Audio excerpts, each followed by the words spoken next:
quotidien, en fait, c'est de sensibiliser le grand public. Moi, aujourd'hui, ça fait plus de 10 ans que je suis dans ce domaine-là. Je commence à avoir un défaut professionnel. Quand je rentre dans un bâtiment, je commence à regarder le plafond. Je pense que chacun a son défaut professionnel. Et donc, notre objectif, c'est que les gens soient sensibilisés à cette problématique de la détection incendie. Qu'on réunisse toutes les parties prenantes dans ce secteur-là pour comprendre qu'est-ce qui va bien, qu'est-ce qu'on peut améliorer et qu'est-ce qui va. Dans chaque situation, vous avez des choses qui marchent bien, des choses qu'on peut améliorer, des choses qui manquent. Et aussi, comme on est une corporation internationale, on a aussi un rôle corporate citizenship, c'est-à-dire qu'on a un rôle social dans la société, dans chaque société qu'on est présent, parce qu'en fait, notre métier, c'est de protéger les vies. Ça, c'est très important. Notre métier, en fait, c'est de protéger les vies. Et en second lieu, de protéger les biens. Quand il y a un incendie, on peut perdre ou les vies, ou le bien, ou les deux. Moi, quand j'ai fait mes études d'ingénieur à l'INSAT en Tunisie, si on m'avait dit que j'allais atterrir dans ce domaine-là, je ne connaissais même pas que ça existait. Mais c'est un métier qui est très noble parce qu'on protège des vies et des biens.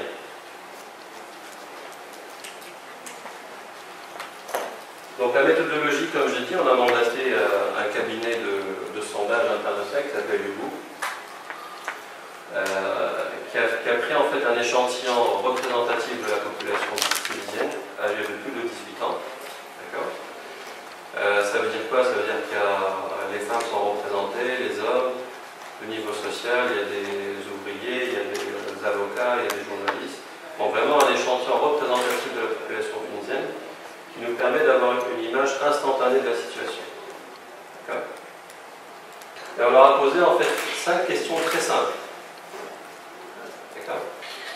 qui nous ont permis d'aboutir à cette étude-là. Donc la première question, comme vous pouvez le voir, on leur a demandé s'ils avaient participé à un exercice d'évacuation au bout des 5 dernières années. Quand je vais discuter avec le groupe pour valider les questionnaires, au début c'était pendant la dernière année. Donc on a été large, on a dit pendant les 5 dernières années. Pourquoi? Parce que réglementairement, en principe, vous devez faire un exercice d'évacuation par an. Réglementairement. Donc nous on a été large, on a dit 5 dernières années. Et comme on peut le voir ici, il y a une grande partie, je pense qu'on peut aller au slide. Le résultat, c'est que 69% des personnes interrogées n'ont pas participé à l'évacuation. C'est-à-dire un tiers, ou plus des 2 tiers des sondés, c'est l'évacuation. Maintenant, c'est important d'approfondir pour savoir qu'il n'y a pas de détection incendie. Parce qu'il est clair qu'il n'y a pas de détection incendie, il n'y a pas d'exercice. Bien, il y a un système qui ne marche pas. Si vous avez un système et qui ne marche pas, vous n'avez aucune chance de faire un exercice. Donc le message ici, c'est que plus des 2 tiers des sondés n'ont jamais participé à un exercice d'évacuation. La deuxième question qu'on leur a posée, donc, c'est si j'entendais une alarme incendie, je quitterais l'immeuble en suivant le même chemin par lequel je suis rentré. C'est une question triviale. Comme j'ai dit, imaginez vous avez un incendie dans une tour, il y en a quelques-unes à Tunis. Qu'est-ce qui se passe? En général, dans une tour, les ascenseurs sont condamnés. En cas d'incendie, pour être monté au 20e étage, vous ne pouvez plus utiliser l'ascenseur. Est-ce que vous savez par où évacuer? Au moins, les gens qui travaillent là-bas en permanence, est-ce qu'ils savent par où évacuer? Est-ce qu'ils connaissent les consignes de sécurité? Et donc, on a eu une réponse, c'est que en fait, la moitié des gens, trivialement, disent qu'ils vont évacuer le bâtiment par le même chemin qu'ils sont rentrés. Sauf si c'est un ascenseur, le chemin par lequel vous êtes rentré, il est condamné.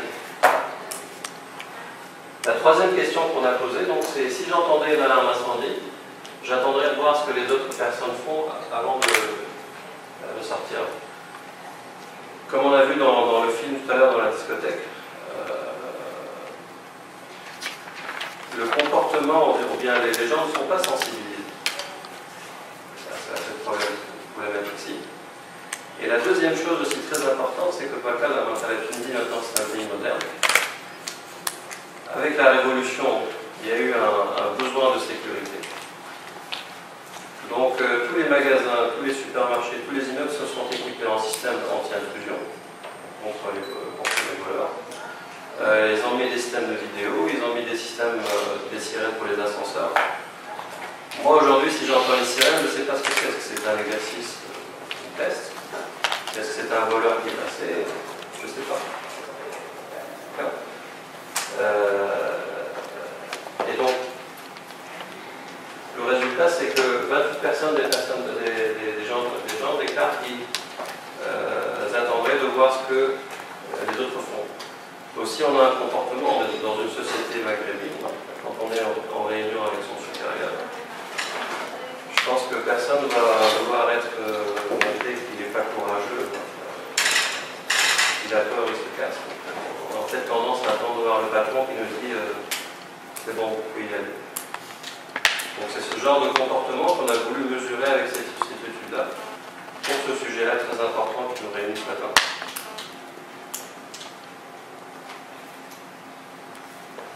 Donc, la quatrième question aussi très simple, c'est comme j'ai dit aujourd'hui, nos bâtiments sont pollués de systèmes de sécurité. Alors s'il y a une vague qui saute, il y a une alarme. Et justement, pour faire le tri entre ces alarmes-là, on a posé la question à cet échantillon-là qui représente toute la population tunisienne. C'est si jamais dans l'alarme qu'ils entendaient, il y avait un message, il y avait une voix, ça peut être en langue française, en tunisien, les deux, leur disant ceci n'est pas un exercice, c'est une alarme incendie. Est-ce que ça aiderait les gens à évacuer?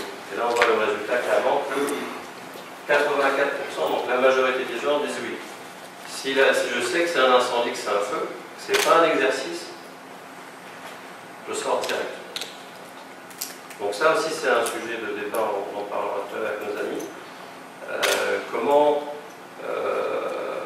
vulgariser ce genre de technologie. Aujourd'hui, la technologie est disponible sur Internet, ça ne coûte rien. Donc entre le coût d'un système standard et un système avec cette petite option-là de message vocal, c'est rien. Encore faut-il que les gens sachent que ça existe.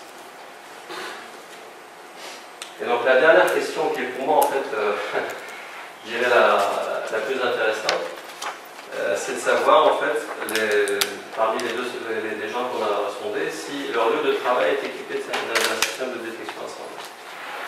Et là on voit que plus de la moitié en fait disent non. Et ça c'est énorme. Quand vous regardez les statistiques dans des pays occidentaux, vous trouvez que 95% des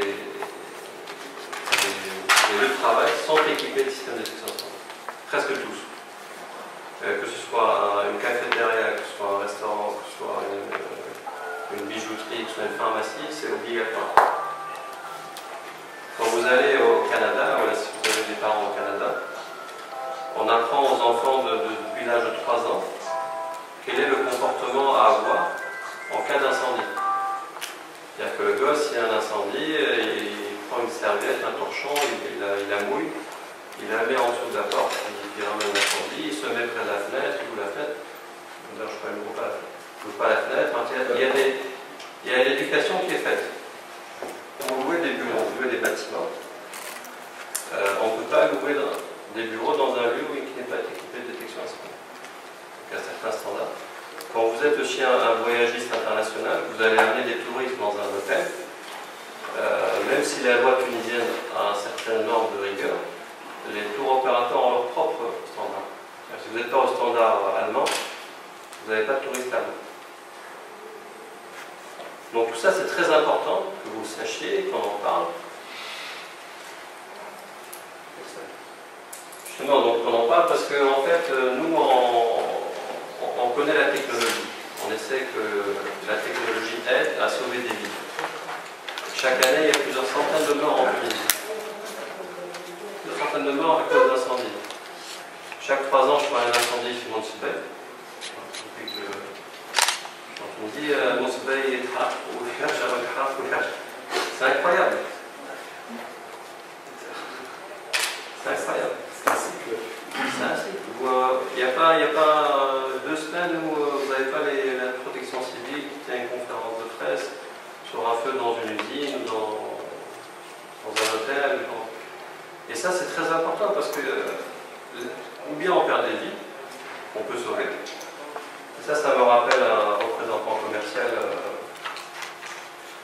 d'un pays en Europe dans les années 60, qui va en Afrique. Et donc il va avec son collègue, ils vont à 2, ils vont en Afrique. Et ce sont des représentants de chaussures en fait. Donc ils rentrent les deux dans leur pays, ils font une réunion avec le directeur. Et on dit alors, il y a un marché ou pas? Il y a un commercial qui dit c'est mort, tout le monde marche chez lui. Il n'y a pas de marché pour les chaussures. Et vous avez l'autre commercial qui dit personne n'a de chaussures, il y a un marché formidable. Donc nous aujourd'hui, quand on voit les résultats de cette étude-là, on se dit il y a un marché formidable, parce qu'on peut au moins, aujourd'hui le cake ou le gâteau il est comme ça, on peut facilement bouger. Donc c'est un marché formidable. On a besoin justement d'en parler, que les gens soient formés, que les pompiers jouent leur rôle, que les législateurs jouent son rôle aussi. Le rôle de contrôle y croit, il faut que l'institut de formation y croit, il faut que les architectes nous aident. On a d'ailleurs un ami qui représente les architectes. Alors ce qu'on m'a dit, c'est que les architectes détestent nos systèmes. C'est pas beau. Les architectes, il est imposé par la loi. Le législateur nous aide. Parce que c'est pas une caméra qui peut faire joujou, qui peut regarder sur son iPhone ce qui se passe, tout ça. C'est pas très esthétique, c'est embêtant. Mais ça permet de protéger des biens, ça permet de protéger l'outil de travail des ouvriers. Et on en parlait hier avec nos amis. Vous avez des sociétés qui ont brûlé, qui ont mis la clé sous la porte. Ça, c'est très important.